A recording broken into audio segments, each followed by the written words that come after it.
las excuso. Se trata acerca de la libertad de consumo del sujeto hiperindividualista desde el psicoanálisis.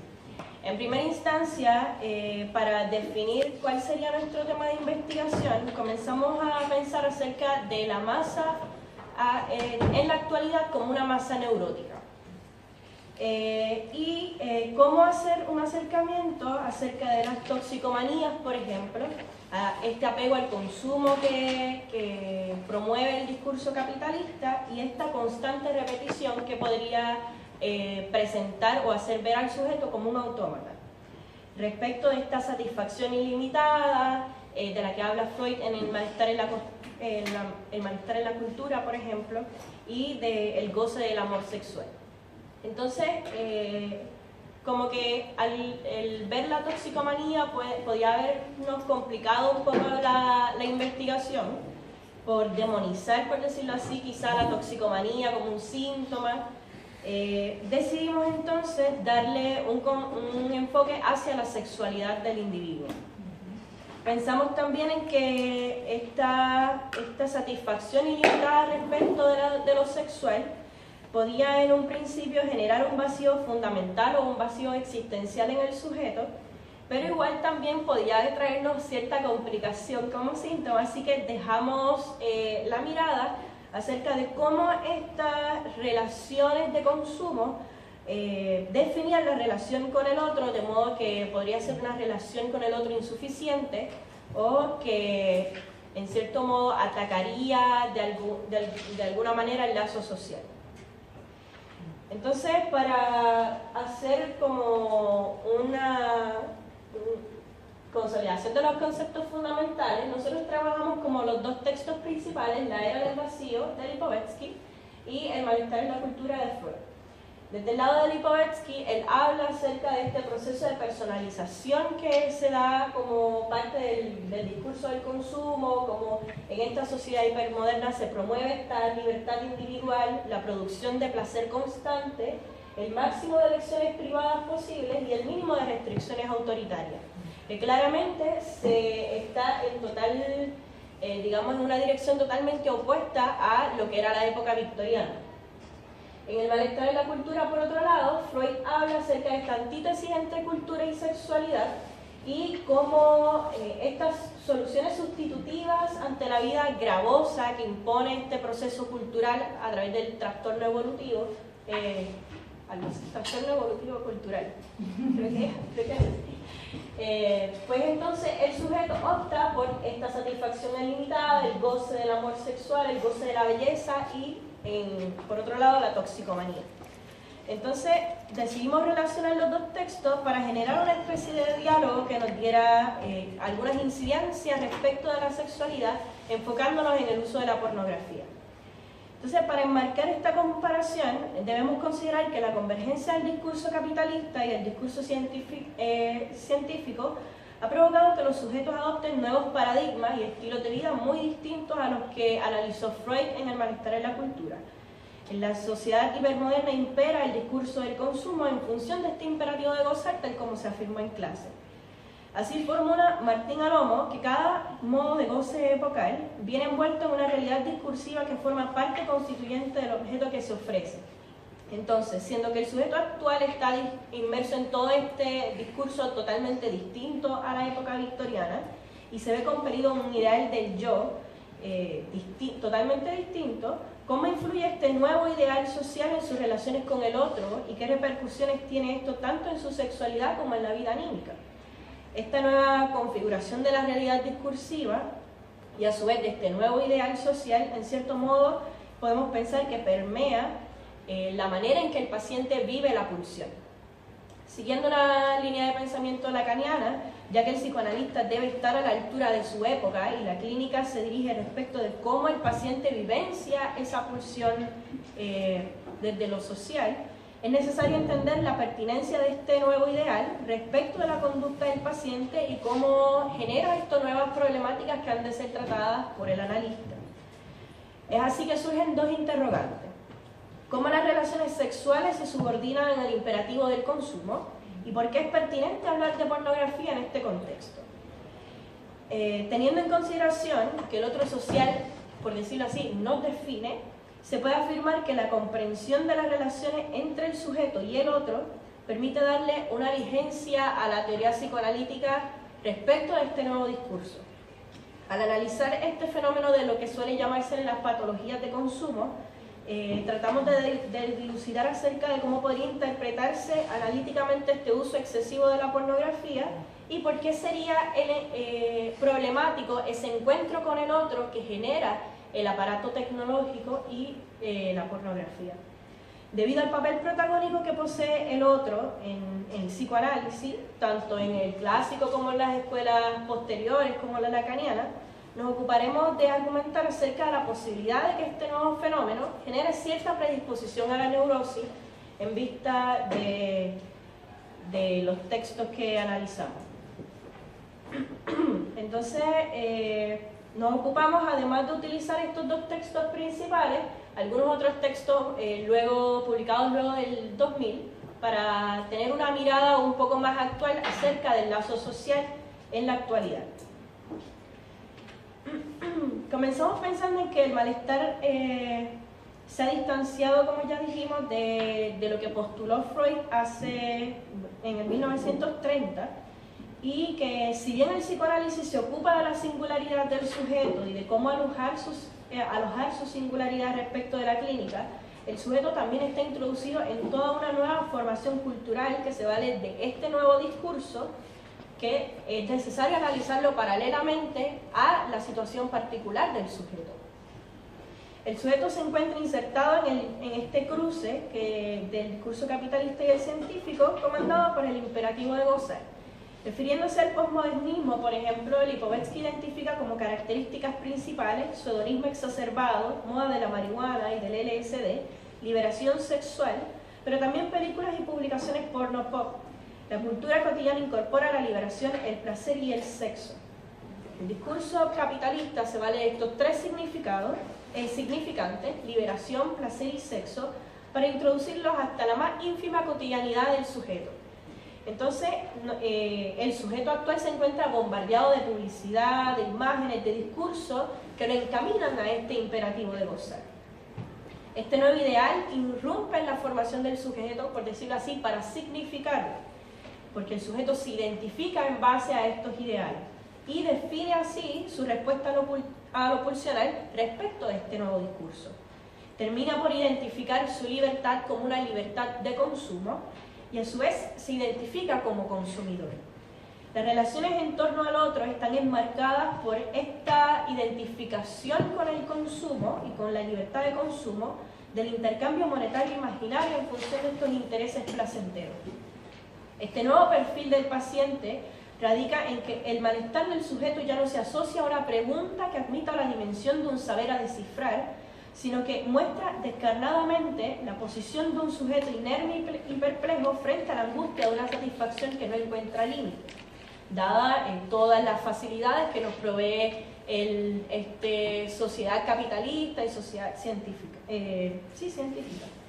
El malestar dejó de ser la renuncia pulsional y deviene desde otras perspectivas respecto de lo ilimitado y la permanente liberación que simbolizan un rechazo al inconsciente.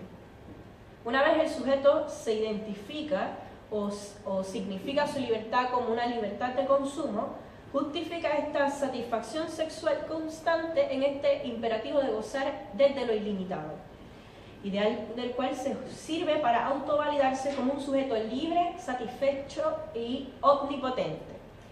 Consume sexo en aras de plus de goce, tal como una economía ideológica del cuerpo, como mercancía e ilusión de autonomía. No obstante, ya conocemos que el psicoanálisis freudiano ha demostrado que el yo no es dueño de sí mismo, y aquí el conflicto primordial. Este goce, como significado como una libertad de consumo y como autonomía, nunca será completo. No habrá una satisfacción que carezca de la ambivalencia pulsional y dada la constitución del deseo en sí mismo. El objeto, como menciona la profesora, es un objeto perdido por estructura. Prevalecerá en la elección del sujeto un conflicto entre la satisfacción y el malestar debido a la naturaleza de la pulsión. buscará constantemente una identidad de percepción que nunca será una reproducción fiel de esa primera huella anémica que tanto él anhela dentro de su fantasía inconsciente. Esta dinámica nos hace cuestionarnos ahora nuevas problemáticas. Si se entiende, por ejemplo, la angustia de castración en el sentido de esta amenazante prohibición respecto de esa exigencia pulsional, ¿acaso podría entenderse el sistema capitalista como un mundo externo menos peligroso para el sujeto? ¿Deviene menor cantidad de angustia de la libertad de consumo y del imperativo de gozar? Freud entendía, tal como lo hace en El malestar en la cultura, que el displacer y la infelicidad humana, digamos en un sentido amplio, provenían de esta exigencia exterior respecto de la renuncia pulsional, estas restricciones. De igual forma, explica en Inhibición, Síntoma y Angustia cómo esta insatisfacción libidinal daba paso a la formación de síntomas y al carácter de compulsión de la emoción pulsional. ¿Cómo entonces se forma el síntoma ante la satisfacción exacerbada de lo pulsional actual? ¿Dónde radica la falta de la que nos habla Lacan? ¿Acaso se ve compelida o cancelada de algún modo la angustia de castración frente al discurso capitalista? Bueno, dentro del hipermodernismo actual, el sujeto tiende a hacer una negación de lo real, para apropiarse de una libertad considerada como libertad de consumo. Pero no por esto el sujeto es menos neurótico, por así decirlo, sino que lo real se ha instalado en su subjetividad de otro modo. Ahora los sujetos están atrapados por un nuevo tipo de rutina, con cada vez menos poder y con formas colectivas de asociación cada vez más pobres. Respecto al tema de la angustia, es importante reiterar que la angustia es generada por el estado de desvalimiento, como nos menciona Freud, pero el malestar actual deviene angustioso, puesto que a pesar de la gran cantidad de avances tecnológicos y todos estos aparatos, hay una frustración de no hallar al otro. Entonces, por decirlo así, el discurso capitalista nos ha mentido. Vamos viendo, por ejemplo, ilustrándolo con lo que menciona Lacan acerca de los planetas. Este vendría siendo el planeta. Entonces, con esta digamos, prédica de la libertad del sujeto que genera el discurso capitalista y de este discurso de todo tú lo puedes, todo se puede alcanzar, están todos los objetos a tu disposición, a propósito del proceso de personalización del que habla Lipovetsky, para cada gusto, cada tipo de personalidad narcisista, de que el objeto pulsional que desea está disponible, por decirlo así, es el mensaje que se nos quiere dar. Entonces, por decirlo así, el planeta es redondo, el planeta no le hace falta nada más. Por eso cambia el planeta, así lo entiendo yo. Entonces, el sujeto es un círculo que no está cerrado, es un círculo que siempre tendrá un enigma. Habrá una pregunta constante, un significante innombrable al cual el sujeto nunca podrá llegar. Sin embargo, el discurso capitalista digamos que le da cierta marca de certeza a esa falta del sujeto y le hace creer que en efecto ese objeto que lo completará y que le dará esa redondez, digamos, esa completitud existe y que es alcanzable.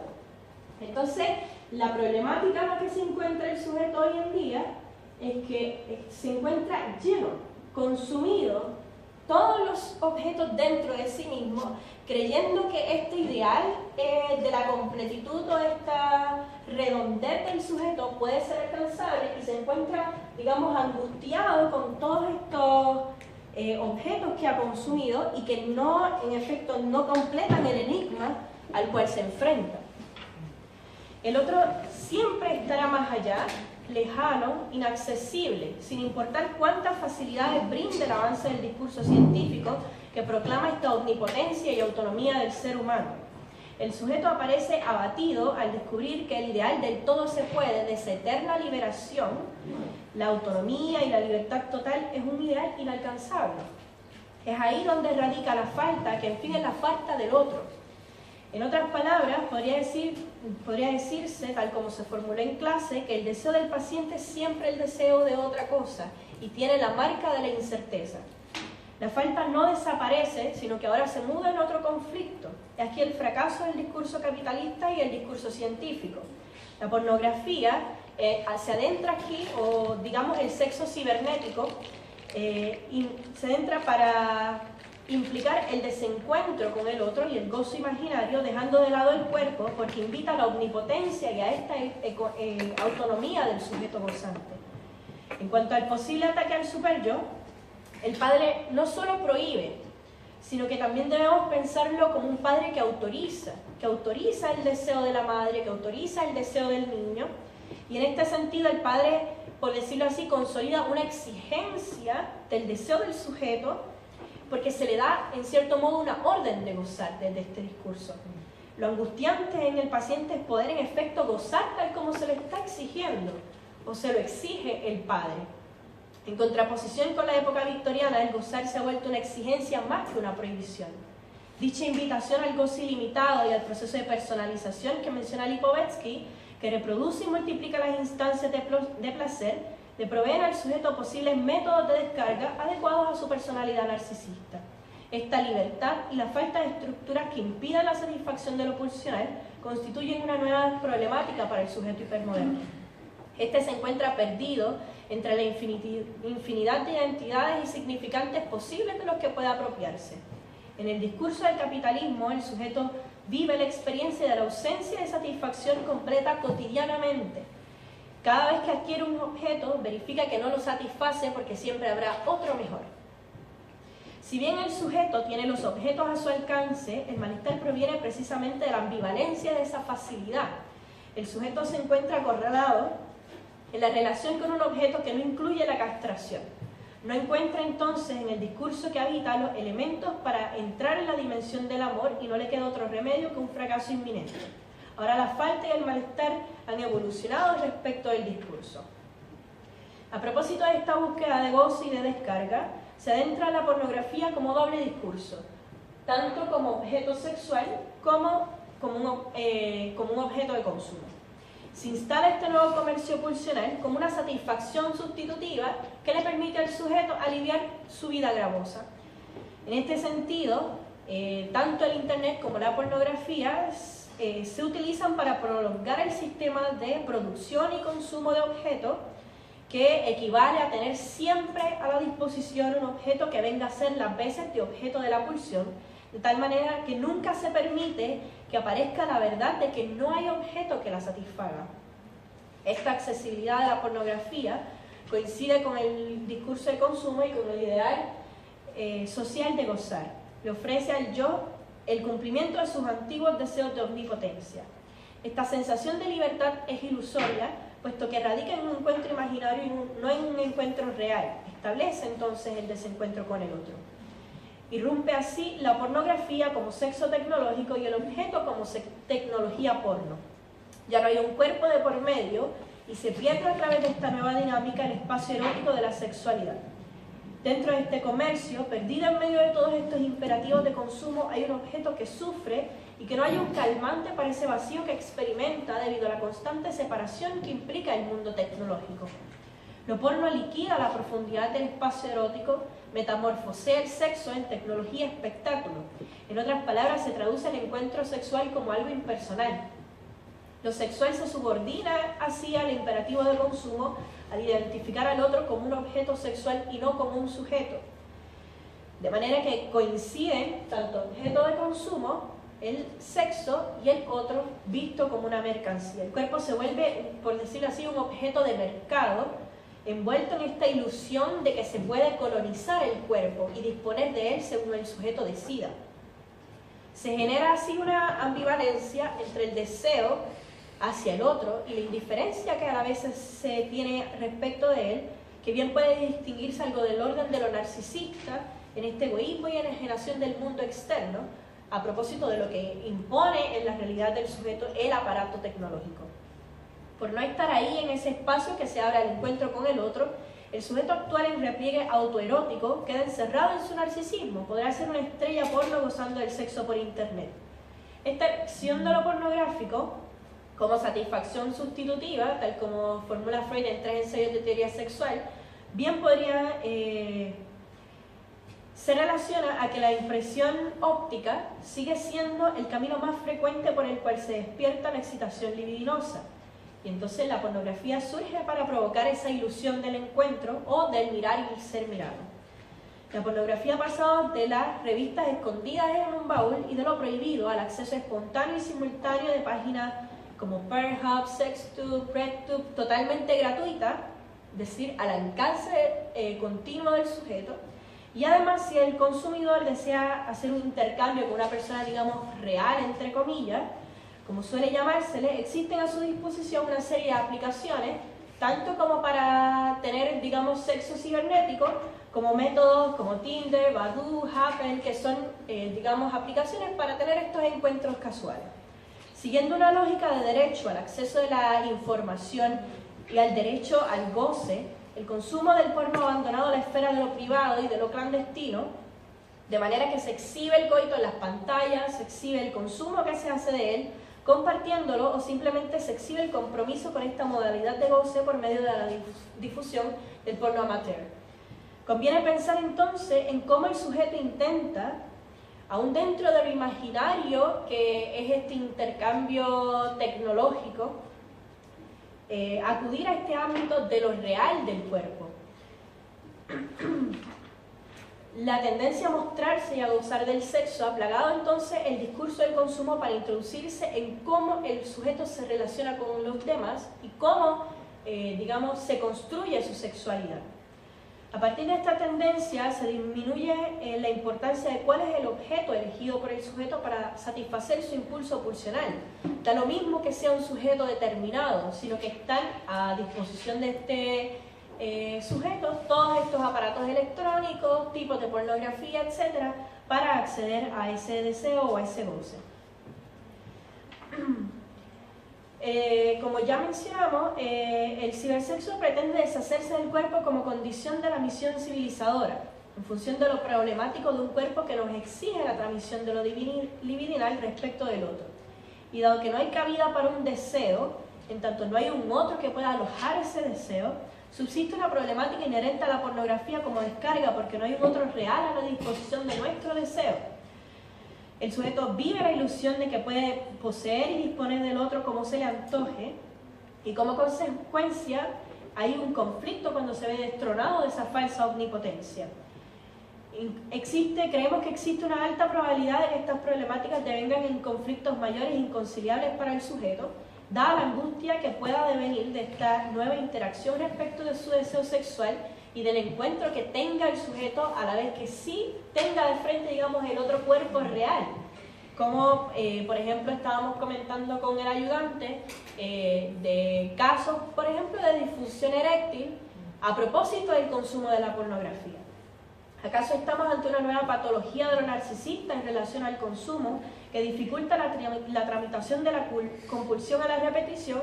Pues el paciente no padece de un malestar evidente por esto, sino que se camuflajea tras un placer ilimitado e impersonal que deja tras de sí una especie de vacío fundamental o posibles inhibiciones en el encuentro con el cuerpo del otro real.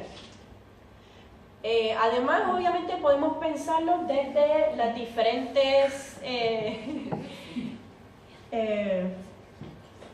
todas estas representaciones que nos da la pornografía y que nos hace pensar en lo que debe ser el sexo y toda esta idealización de la pulsión.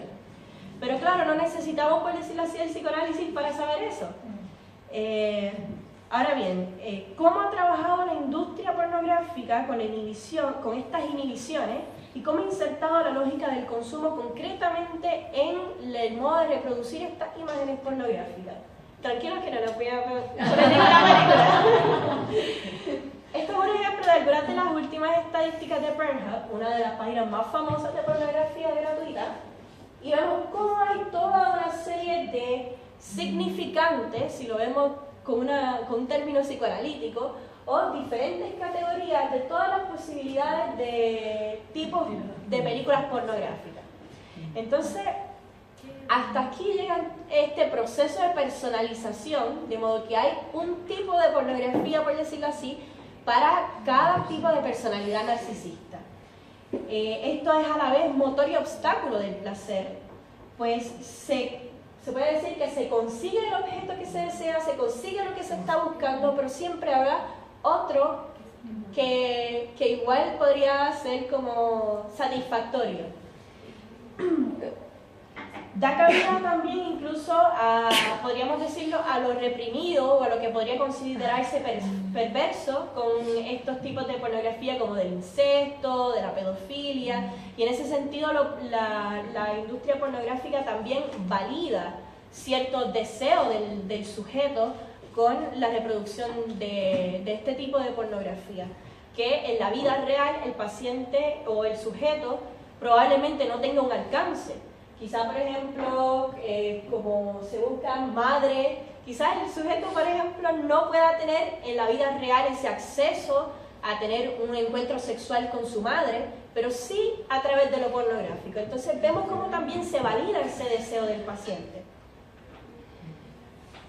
Para aterrizarlo entonces a las estadísticas de Chile, por ejemplo, vemos algo muy interesante que encontré a la vez que conseguí las estadísticas, es cómo dentro de estas 25 más buscadas palabras, hay muchas que podríamos decir son del orden de lo cotidiano. De hecho, muchas industrias pornográficas, por ejemplo, han dejado de utilizar este tipo de modelos que al principio se utilizaban con senos, glúteos extremadamente grandes, para introducir este tipo, esta imagen de mujer o imagen de hombre que podría ser común a cualquier ser humano o a cualquier sujeto, digamos, en su realidad cotidiana.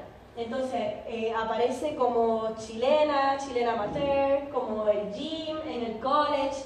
Entonces, se ve cómo incluso dentro de este encuentro con lo imaginario, el sujeto sigue buscando algo del orden de lo real, de lo cotidiano. Además de esto, en otra de las estadísticas, entre las pornstars más buscadas, una de ellas es la que se menciona allí, que es Belle Knox. Si nos fijamos, por ejemplo, en su imagen, su constitución, digamos que no es la típica actriz porno, súper voluptuosa, sino que es una chica delgada, que se ve incluso que podría ser como conocida por cualquiera de nosotros. Entonces, podría pensarse cómo la industria pornográfica se ha valido de esta tendencia del sujeto a buscar algo familiar, algo del orden de lo cotidiano, algo de lo alcanzable también, para reproducir estas imágenes en el cuerpo de las actrices porno. Entonces, quizás podríamos pensar en que el aparato tecnológico puede terminar por suplantar el cuerpo, a pesar de que se juzgue como una suposición futurista, digamos. Pero esto dificulta cada vez más el encuentro con el otro y la vida en comunidad. Por ejemplo, viéndolo o relacionándolo un poco con la presentación anterior, cómo hay una especie de destrucción o debilitamiento del lazo social en esto, porque entre medio está el aparato tecnológico y todo este discurso del consumo. La ilusoria libertad del sujeto respecto a la identificación de esta como libertad de consumo y la pretensión de una satisfacción ilimitada bien podría traducirse en lo que Alejandro Willington advierte como límite a una pretendida libertad absoluta del hombre moderno o hipermoderno, cuando éste se pretende desamarrado de toda norma, cualquiera que sea, que un discurso pueda plantear, que es lo que al fin y al cabo el discurso hipermoderno nos plantea. Dadas estas interacciones, se advierte una marcada tendencia narcisista como vuelta al yo placer influenciada por la irrupción del discurso capitalista. Esta nueva interacción del sujeto con su realidad consolida de modo distinto su subjetividad, de modo que la patología mental obedece a la ley de la época que tiende a la reducción de rigideces, así como a la licuación de las relevancias estables. Lipovetsky habla por su parte de cómo se ha sustituido la crispación neurótica por la flotación narcisista. Más nos inclinamos a argumentar que este sentido de lo neurótico no necesariamente se ha sustituido por lo narcisista, sino que ha adquirido otras manifestaciones respecto del consumo. Estas vivencias hipermodernas abren paso a posibles neurosis de consumo que no solo se limiten a lo sexual, sino también que se introduzcan en lo meramente económico, en las relaciones, digamos, de compra y venta. La angustia de desvanimiento deviene entonces en el sujeto hipermoderno ante el fracaso de la omnipotencia que pregona este discurso capitalista. Y si bien es cierto que la revolución individualista ha plagado la cotidianidad actual, introduciendo en la sociedad el proceso de personalización, el auge de la producción de placer, el empuje al máximo de elecciones privadas posibles y el mínimo de restricciones autoritarias, no es menos cierto que continúa latente esta antítesis entre cultura y sexualidad, el displacer, la necesidad de satisfacciones sustitutivas y por ende el malestar cultural. La pornografía es sin duda un nuevo modo de desear y un nuevo camino que permite tramitar lo pulsional como satisfacción sustitutiva. No por esto contradecimos lo que Freud menciona en 3 ensayos de teoría sexual, donde habla de que la pulsión sexual tiene que luchar contra ciertos poderes anímicos y calidad de resistencia. Entre ellos se destacan de la manera más nítida la vergüenza y el asco. Pero podemos preguntarnos, ¿qué sucede entonces con esta resistencia cuando se está predicando este discurso de liberación sexual y la pornografía valida lo que según la cultura podría considerarse como perversión del sujeto, como pensemos en la pedofilia y en el incesto? ¿Acaso lo permisivo de este nuevo discurso debilita de algún modo quizá el superyo y a las resistencias del aparato anímico? Cierto es que una vez que el sujeto está inserto en el imperativo de gozar y se encuentra frente a la constante alusión al satisfacerse, a la liberación y a la libertad, los tiques psíquicos que Freud postuló en cierta manera están siendo atacados por ese discurso. La resistencia, sin embargo, siempre estará presente dada la naturaleza de lo pulsional. Consideramos posible que estos ataques podrían deformar o fragmentar de algún modo esta resistencia, mas cabe preguntarse en qué sentido es eso posible. ¿Acaso las resistencias del sujeto son parcialmente configuradas o reconfiguradas conforme a la evolución del discurso y redirigidas respecto al ideal del yo epocal? Finalmente, surge un cuestionamiento ante la nueva vivencia de la sexualidad infantil. ¿Cómo podría replantearse el complejo de Edipo en este nuevo contexto? ¿Podría acaso entenderse la angustia de castración desde la amenaza de la imposibilidad de consumo? A propósito de este como estado de embalimiento, de no poder gozar tal como se nos exige, pues claramente quedan como muchas aperturas a nuevas elucidaciones respecto de la vivencia pulsional actual y de cómo dialoga el discurso socioeconómico, toda esta ideología del poder con la realidad psíquica del paciente, configurando de esta manera como su subjetividad, sus relaciones con el otro y al fin y al cabo su sexualidad. Dentro de todo esto que planteamos, nos encontramos también con una problemática acerca de cómo formular estas afirmaciones o estas conclusiones sin dejar de lado la responsabilidad del sujeto. Porque sí podemos hablar de que el sujeto no tiene una total autonomía sobre sí mismo, no tiene una total libertad, pero no por esto el sujeto es menos responsable de sus decisiones, de la manera en que se relaciona con el otro. No sé si tienen alguna pregunta o comentario.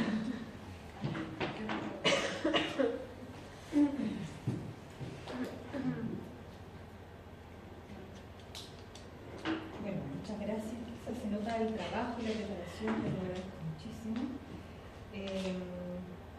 Tal vez abrir las preguntas. No, es que en verdad como lo único que me pareció en un punto igual lo retomaste al final, que es que el sujeto igual mantiene cierto como igual tiene no sé cómo decirlo, cierta responsabilidad al final, pero que igual es como está hasta cierto punto, porque también lo hemos desprovisto en cuanto como a la capacidad de decidir bajo como el marco cultural en el cual se ve como inmerso.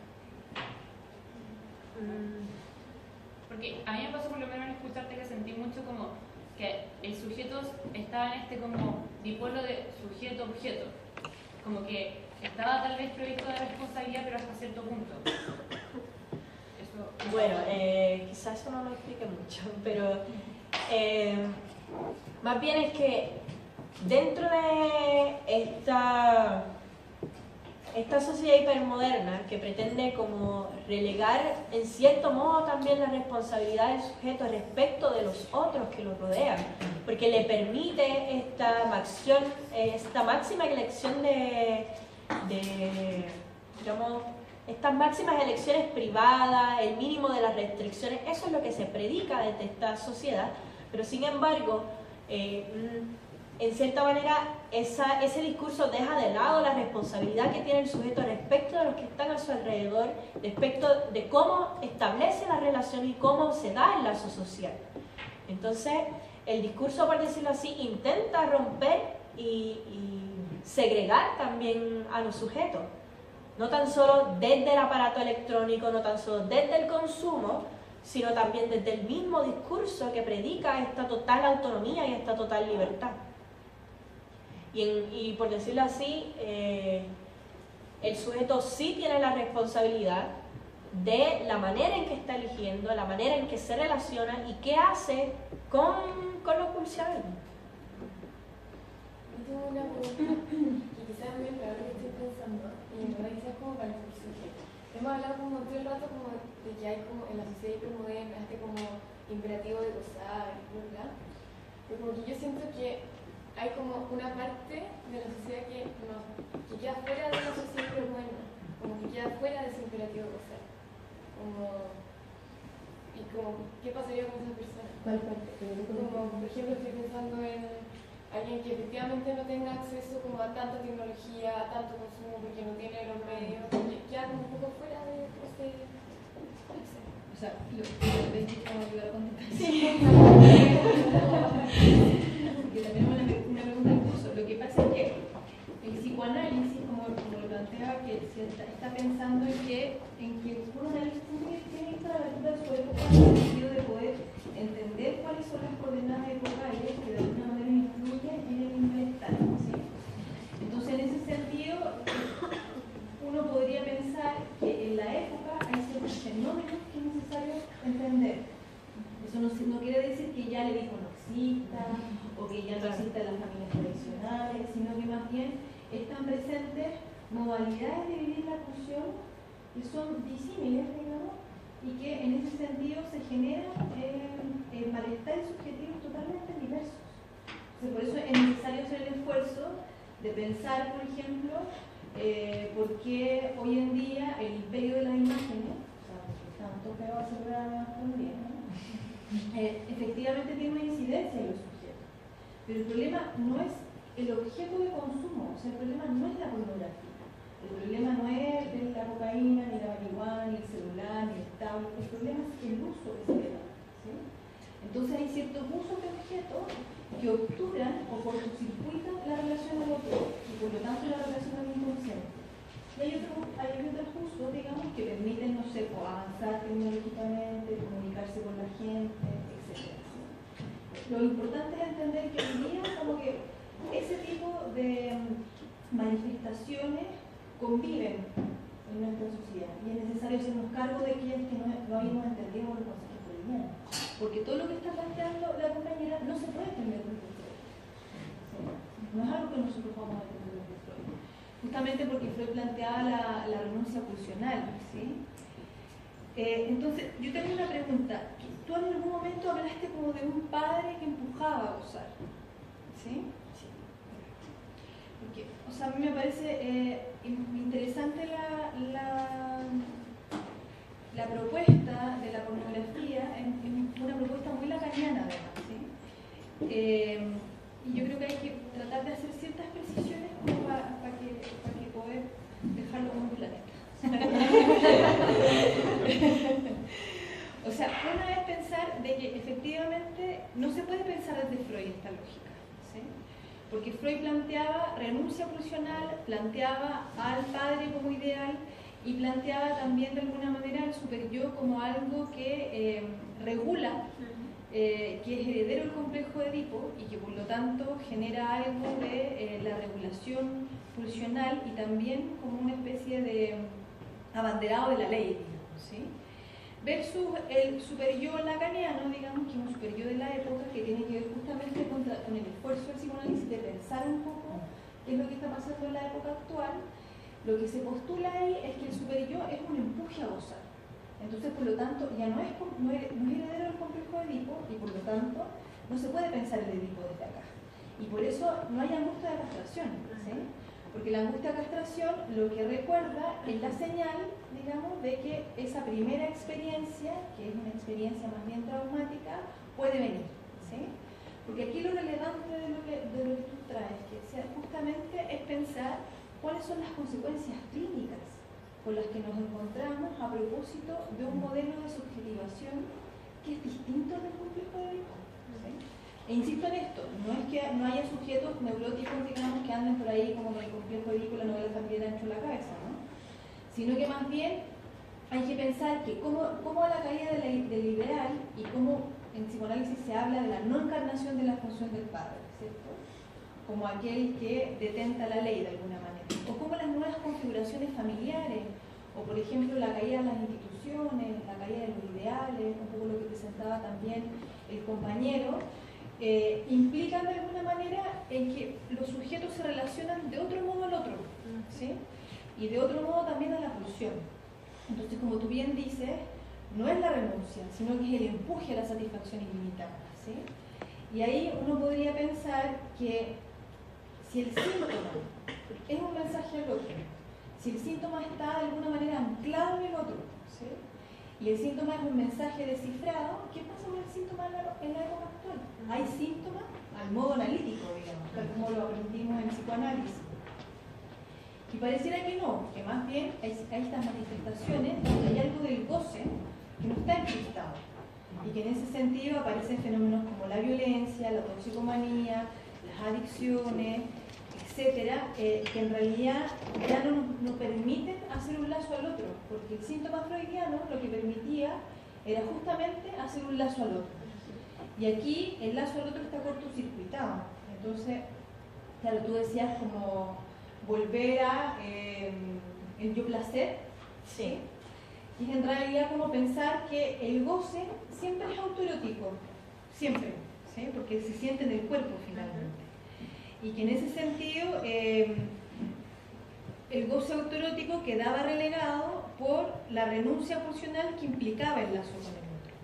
Y hoy en día como que hay algo de lo autoerótico que está demasiado presente en distintos modos de satisfacción, y que lo que llama más la atención de eso es que prescinde del cuerpo del otro, ¿sí? Y en prescindir del cuerpo del otro uno podría pensar más bien que es un rechazo a la castración, ¿sí?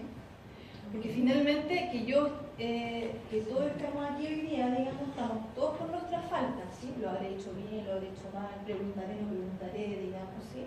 Implica de alguna manera la falta. En cambio, si yo estoy en mi casa, tú me decías que cuando tuve una reunión por Skype me puse un chaleco, no así como y abajo pijama, digamos, porque no tengo que mostrar, digamos, todo, ¿sí? Entonces puedo inventarme una imagen completa, sin falta, y acceder a otro que puede hacer exactamente lo mismo, y ahí no hay encuentro con el otro, no hay lazo, porque uno hace lazo en la medida en que hay falta, ¿sí? Ahí se hace lazo, ¿sí? Entonces aquí uno podría preguntarse, ¿qué lugar para el síntoma analítico? ¿Qué lugar a lo inconsciente? ¿Sí? Porque nos encontramos hoy en día con fenómenos clínicos que no están sujetos, que no están abonados al inconsciente, o que tienen un rechazo al inconsciente. Un poco lo que yo siempre digo claro es que en realidad, ¿para qué me voy a preguntar qué significa lo que me pasa si que en realidad el impulso de la ciencia ya lo quiero tener? Exacto. ¿Qué lugar para el amor también? ¿Sí? Sobre todo cuando Lacan dice que el amor es dar lo que no se tiene, a quien no es, ¿sí? Que tiene que ver con las faltas finalmente, ¿sí? Entonces yo creo que el tema es muy relevante para pensar efectivamente qué consecuencias para la clínica, qué consecuencias para la posición del analista, y en ese sentido cómo se rearticula con la necesidad de que toda la teoría analítica se rearticule en función de estos fenómenos. Me parece súper bien. No sé si... ¿No? ¿Alguien más? Yo pensaba como a propósito de toda tu exposición, que me pareció súper interesante. como también en qué efecto tiene esto en la constitución psíquica en general. Como pensándolo entonces no solo desde el lado de la neurosis, sino también desde otras maneras de constitución psíquica, digamos, que obviamente el escenario súper acotado no fue abarcar todo, hay que dar lugar al pero en el fondo hay preguntas también que surgen a propósito de lo que tú planteaste, porque hay cosas que tú ibas mencionando, como por ejemplo el impulso como a derribar ciertas represiones, ¿verdad? Como este paralelo que tú hiciste entre la época victoriana y lo que menciona Lipovetsky, ¿verdad? Que también es un relato, digamos, de esta época, pero es un relato que a mí me parece está bastante sentado en ciertos puntos. Entonces ahí pensaba, claro, como predisposición a la neurosis, como empuje hacia la neurosis,